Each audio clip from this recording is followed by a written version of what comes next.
In the quiet grandeur of the eastern Qing tombs, within the sprawling Yiling Mausoleum, Emperor Qianlong lies in his final rest, with his 5 most honored consorts. To his left rests his first love, Empress Fu Cha. To his right, his last empress, Consort Ling. In addition to his 2 empresses, there were also his 3 favorite imperial noble consorts. They included imperial noble consort Hui Xian and imperial noble consort Zhe Ming. And lastly, there was imperial noble consort Shu Jia, a woman whose story was almost completely rewritten by fiction. Today, many of us know her as a beautiful but venomous villain. In Rui's Royal Love in the Palace, she is the scheming Jin Yuyan. And in Story of Yanxi Palace, she is portrayed as a beautiful but two-faced antagonist who hides her cunning nature behind a mask of sweet innocence. In these C-dramas, she is portrayed as a foreign tribute who schemes against everyone, from the noble Empress Fu Cha to the disgraced Empress Na La to the rising Consort Ling. But what if I told you that was almost entirely wrong? The real woman wasn't a foreign tribute. Her family had not even lived in Korea for almost a century. And far from being a villain, Emperor Qianlong himself repeatedly praised her in his official edicts as having a model of gentle virtue, naturally modest and cautious. In fact, modern Chinese pop culture often refers to her as an invisible consort, as historical records generally describe her as modest and minding her own business, without any scandals or conflicts. Hey everyone, and welcome back to Tea with Amy. Today, let's uncover the true story of the Qing dynasty's only Korean imperial noble consort, a woman from the Korean Qing family. How did the descendant of a Korean family enter the Qing dynasty imperial harem and rise to become one of Emperor Qianlong's most favored companions, ultimately resting beside him for eternity? To understand imperial noble consort Shu Jia's story, we have to travel even further back in time, about 100 years before she was even born. Her story began in the border city of Yizhou in Chaoxian, which was Korea of that time. And it starts with an act regarded at the time as a betrayal of the Chaoxians' loyalty to the Ming dynasty. According to the genealogy of the Manchu clans of the 8 banners, we can trace her story back to her great-grandfather, a man named Jingsan Dali. Jingsan Dali and his brothers lived in Yizhou during a time of great turmoil. In 1627, the Manchu leader Huang Taiji led a massive invasion of Chaoxian, an event remembered as Dingmao Huluan. During this conflict, as the Manchu forces swept through their city, the Jing brothers made a fateful decision. They surrendered. Now, there are 2 versions of the story. One is that the Jing family lived on the border, saw the writings on the wall, and wisely chose to surrender to the rising power of the Manchus. But a more tragic version suggests that they were victims of war, forced to surrender or captured as prisoners, after a brutal massacre in their hometown of Yizhou. Whatever the case, surrender to the enemy was often regarded as a shameful betrayal, and this marked the first step on their family's new path. After the Jing family entered the Manchu world during the turbulent invasions of Chaoxian in the 17th century, they vanished from Korean records. As a result, imperial noble consort Shu Jia is mostly unknown in Korean history.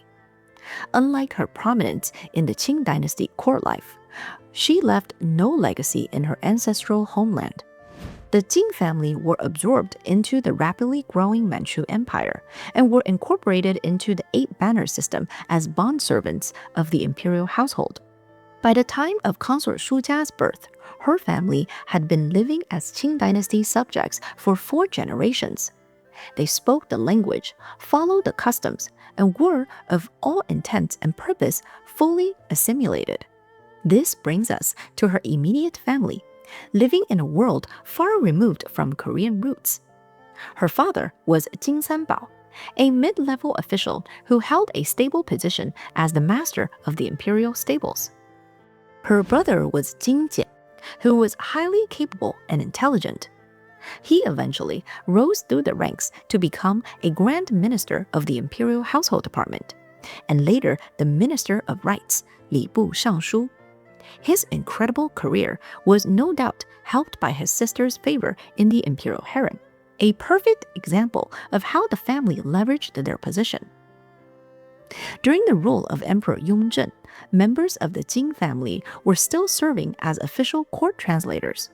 But by then, they had been so deeply assimilated into the Manchu and Chinese culture that they were no longer fluent in Korean and needed their own interpreters to communicate with Chaoshen officials. And into this family, Lady Jing was born on September 14, 1713, and she would elevate her family's name to heights they could never have imagined. As a bondservant, Lady Jing was not allowed to directly enter the imperial harem through the normal process of the imperial draft. If you're interested in learning more about how the imperial draft worked, it is explained further in a previous video. In fact, she did not start her journey in the imperial harem at all. Instead, Lady Jing was chosen to serve in the residence of Prince Hongli, the fourth prince and the future emperor Qianlong. She was selected through the Baoyi Shenshou, a selection process for daughters of bondservant households. This selection process was primarily for the selection of maids and female attendants. She entered a household already dominated by the prince's primary wife, the future Empress Fu Cha, and also served alongside other future consorts, including the future Empress Na La. Some modern interpretations claim that Lady Jing could have entered Prince Hongli's household before Empress Fu Cha and Empress Na La did, which could support the favor that Lady Jing enjoyed when Prince Hongli became the emperor. But we don't know that for sure, as it is not clearly recorded. In a bustling household of an imperial prince, filled with women vying for attention, Lady Jing was a quiet presence. Historical records suggest she was unassuming and laid low, never trying to flatter and seduce the master. This cautious and humble demeanor likely left a positive impression on the young prince, who was probably surrounded by ambition and intrigue. She posed no threat, instead offering a rare sense of calm. In 1735, Emperor Yongzheng died, and Prince Hongli ascended the dragon throne as Emperor Qianlong. For the women in his former residence, this was the moment that would define their futures. And for Lady Jing, this change of reign brought a giant leap in status. While many other women of her rank were promoted to the lowest rank of attendant, she completely skipped a step and was immediately promoted to noble Lady Jing. This distinction was a clear signal that she held a special place in the new emperor's heart. Emperor Qianlong was clearly fond of her, but he was also an emperor who understood the dangers of an imperial consort's family getting too powerful.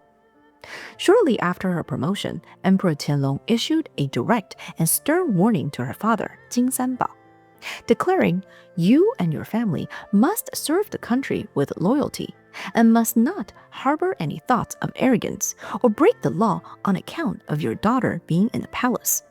This warning was a reminder to the Jing family to emulate the very humility their daughter displayed in the palace. And perhaps it was precisely this unassuming nature that continued to endear her to the emperor. Just 2 years later, in 1737, she was promoted again, this time to concubine Jia. It was at this moment that the emperor granted her the character Jia, which meant virtuous, good, and praiseworthy. This was more than just another step up the ladder. The official imperial edict for her promotion also gives us a direct look into Emperor Qianlong's perception of her character. In the emperor's own words, concubine Jia was a model of virtue and propriety. This official praise stands in stark contrast to her portrayal as a scheming villain character in many C-dramas. At every step, he was rewarding her for the very qualities that made her a silent, steady presence in his life. In the treacherous world of the Forbidden City, a consort's greatest security was not her beauty or talent. It was her ability to produce heirs for the dragon throne.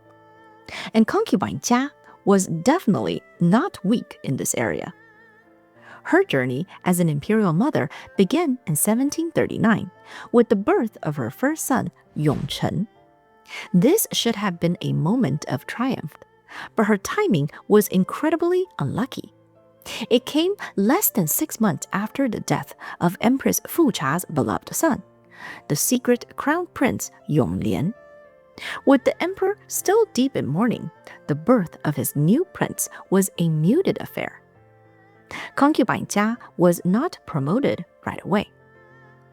However, 2 years later, in 1741, Emperor Qianlong officially recognized her contribution. She was promoted to the full rank of consort Jia. Her promotion edict once again publicly declared her virtuous, celebrating her modesty, caution, and her following the rules of propriety. Now officially a consort, her influence and her family's network grew. We see a perfect example of this in 1743, when her father, Jing Sanbao, fell gravely ill. It was Gao Bing, the powerful father of noble consort Gao, who personally went before the emperor to plead for his dear friend. This act suggested a deep and supportive alliance between these two families. It also served as an example of the good relationships that consort Jia must have had in the imperial harem, for a high-ranked consort to help her as a friend. In 1746, consort Jia gave birth to her second son, Yongxuan, but her timing was off once again. This birth was completely overshadowed by Empress Fu Cha having just given birth to another son, Yongcong, whom Emperor Qianlong adored and immediately saw as his new heir. Against the joy of a new legitimate heir, the birth of another consort's son barely registered. Again, there was no promotion. But then her fate took a dramatic turn. 1748 was a year of immense tragedy and upheaval for the entire court. First, Empress Fu Cha's infant son, Yongcong, died. Just a few months later, the empress herself passed away. In his sorrow, Emperor Qianlong publicly disgraced the first and the third princes for not mourning properly, and declared that they could never inherit the throne. Suddenly, consort Jia's son, Yongchen, became the eldest eligible prince in the Forbidden City. This newfound status dramatically increased her importance. She was no longer just a favored consort who could bear sons. She was now the mother of the most senior potential heir. This was reflected in the great court reshuffle that followed. The death of the empress created a massive power vacuum, and Emperor Qianlong had to make adjustments to stabilize the harem. Consort Nala was elevated to imperial noble consort, making her the new head of the imperial harem. The attendant who would become consort Ling was promoted. And in the middle of all this, consort Jia received her most significant promotion yet, to the high rank of noble consort Jia. And just 8 days after her promotion to noble consort was announced, she gave birth to her third son, the 9th prince. In 1749, the imperial edict for her promotion described her as diligent, worthy, agreeable, and without fault. It was a testament to her long and consistent service. This revealed the quiet wisdom of her conduct. While her son's seniority brought her immense honor, it was believed that her Korean bondservant background acted as a political safety valve. A high-ranking Manchu consort in the same position would have been seen as an immediate and dangerous rival to the new Empress Nala. But consort Jia was different. She understood that her origins meant she probably would never be considered the mother of a future emperor. Instead of fighting this reality, she embraced it, continuing to be a model of humble virtue. Her disadvantage became her shield, allowing her to enjoy the prestige of her son's position without inviting the political danger that usually came with it. Tragically, it turned out that her third son was born sickly and died shortly after the official edict of his mother's promotion, before he could even be given a formal name. Despite this loss, her position as one of the most powerful women in the Forbidden City was secure, and she further solidified this new status by giving birth to her fourth and final son, Yongxing, in 1752. Now one of the highest-ranking women in the empire, noble consort Jia enjoyed many benefits, and her family was even granted special attention and favors. When her clan uncle, a man named Chang Ming, fell gravely ill, the emperor didn't just send a physician, he sent the first prince, Yong Huang, to personally visit and inquire after his health. This was a massive honor for a bondservant official. After Chang Ming passed away, Emperor Qianlong posthumously granted him the honorary title of Grand Tutor to the heir apparent. In addition, Emperor Qianlong promoted noble consort Jia's cousin to the rank of third-class imperial bodyguard, a prestigious position responsible for the emperor's personal safety. He also gave special permission to her younger brothers, Jing Hui and Jing Jian, to pursue their studies in the Lianghuai region. This was the undisputed cultural, economic, and educational heart of the entire empire, and it was home to the best private academies, the most famous scholars, and the most advanced literary culture of the time. It was like giving them an all-expense-paid scholarship to study at Harvard. Her elevated status was also reflected in her attire. It's recorded that her ceremonial crown as a noble consort was adorned with large Eastern pearls, a detail and a privilege that was usually for the empress or empress dowager, showing the extraordinary depth of Emperor Qianlong's favor. Some unofficial stories even claimed that she was granted temporary residence in the Palace of Eternal Spring, the former palace of the beloved Empress Fu Cha.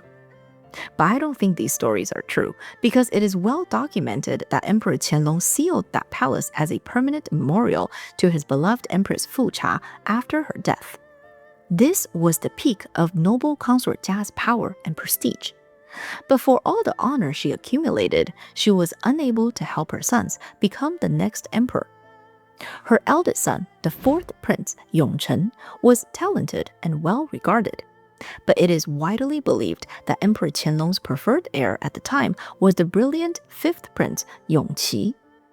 And in order to further secure Yongqi's position as the obvious heir, Emperor Qianlong made the surprising decision to adopt out Yongchen into the lineage of his grand uncle, Prince Lü. While this was framed as an honor, its political meaning was clear. It officially removed him from the line of succession for his father's throne. Noble consort Jia's second son, the eighth prince Yongxuan, was straight up not considered a viable candidate. Historical accounts describe him as having a physical ailment in his leg, and even having a reputation of being too fond of women and wine. Emperor Qianlong simply did not see the character of an emperor in him. Though Yongxuan did live a long and wealthy life, living to be the age of 85.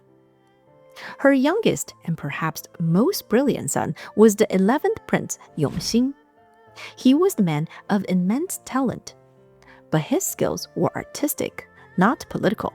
He would become renowned as one of the four great calligraphers of the Qing dynasty. His passion was for the brush, not the throne room. While he was a candidate for the throne, he lacked the political decisiveness and favor needed to truly compete. Emperor Qianlong initially adored Yongxing, even arranging for him to marry the niece of the late Empress Fu Cha. However, Yongxing developed a reputation for being incredibly stingy, reportedly even confiscating his wife's dowry and refusing to spend money to feed or clothe her properly. After repeated warnings that went unheeded, the emperor passed him over for succession. In the end, while her son's own performances were definitely a factor, many historians believed that Consort Jia's own background as a Korean bondservant definitely played a factor in making sure that none of her sons would be the next emperor. But on the other hand, the Han Chinese consort Ling was also a non-Manchu bondservant. But her son, Yongye, eventually became the next emperor as Emperor Jiaqing. Maybe this was because Yongye was the better choice after all. Or maybe it was because Emperor Qianlong loved consort Ling more. We'll never know.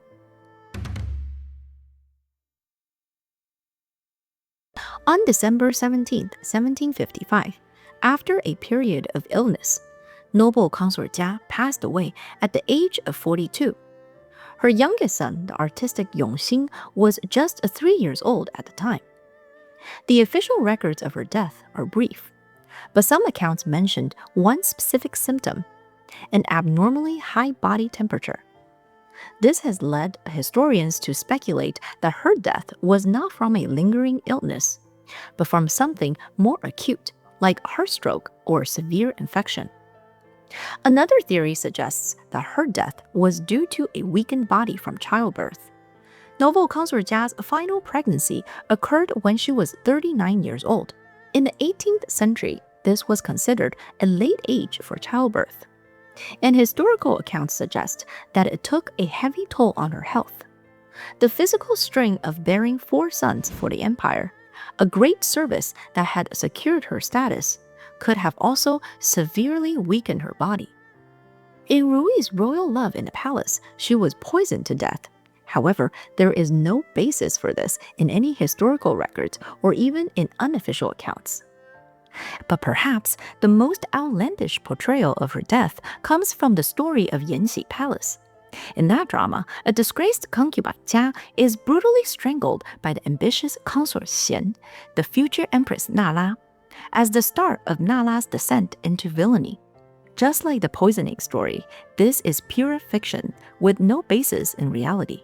Emperor Qianlong was struck by profound grief with noble consort Jia's passing. His response was immediate, decisive, and filled with the highest honors he could bestow. The day after her death, he issued an edict elevating her to the prestigious rank of imperial noble consort. She would hold a position second only to the empress herself, even in death. Her death marked a fascinating transition moment for Emperor Qianlong's imperial harem.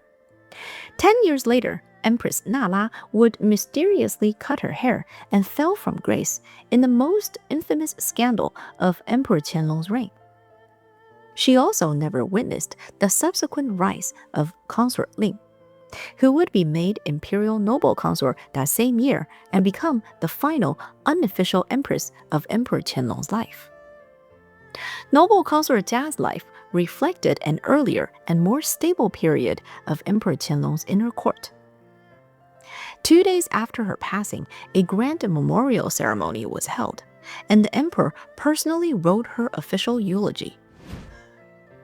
You were a model of gentle virtue, and your nature was one of modesty and caution.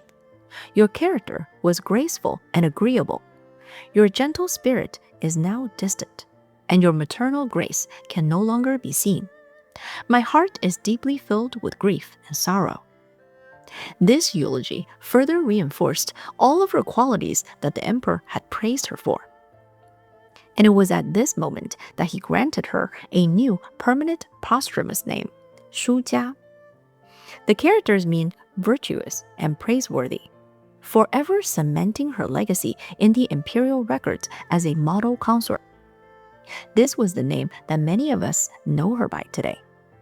And Emperor Qianlong granted her a final honor that was perhaps the most significant of all. He decreed that she would be buried with him in his own imperial tomb, the Yuling Mausoleum. This was the ultimate honor. By placing Shu Jia within his own tomb complex, he was ensuring she would be remembered as one of the most important women in his life. The Yuling Mausoleum had only 5 spots for consorts. When Shu Jia died, 3 were already taken, and 1 was reserved for the sitting empress Nala. Emperor Qianlong's decision to grant her the 5th and final available spot was a powerful statement of her importance, securing her place beside him for eternity. And then the final chapter of her family's story was written long after her death, a testament to the enduring power of her legacy. For decades, the Jing family were still officially bondservants, despite Shu Jia's high rank of imperial noble consort. In 1799, during the reign of the Emperor Jiaqing, as an act of filial piety to his deceased father, Jiaqing issued a decree to elevate the Jing family. He ordered that the entire Jing family be officially raised from the bondservant registry into the elite Manchu bordered yellow banner. In addition, their surname in the official imperial genealogy was to be recorded not as Jing, but as the Manchu style, Jingjia. The journey was finally complete. The family that had entered the Qing dynasty as Korean surrendering traders and served for over 150 years as bondservants had, through the quiet virtue and maternal success of one woman, been fully assimilated into the highest order of Manchu nobility. The story of the Qing dynasty's only Korean imperial noble consort is not one of a foreign schemer as commonly portrayed in modern C-dramas. Instead, historical records describe her life as a quiet and invisible journey to triumph. The descendant of a family considered to be traitors in their homeland, imperial noble consort Shu Jia secured her family's place among the Manchu elite, not through dramatic plots, but through the silent power of virtue and loyalty. It leaves us with a fascinating question. What is the true measure of a legacy? Is it loyalty to one's ancestral roots, even in defeat? Or is it the strategic wisdom to adapt and thrive, building a new and powerful future for generations to come in a foreign land? Let me know in the comments, and if you enjoyed today's topic, don't forget to like and subscribe. And if you want to support this channel and help me uncover more fascinating stories from Chinese history, please check out my membership. Thanks again for watching, and I'll see you in the next one. Stay curious, stay magical.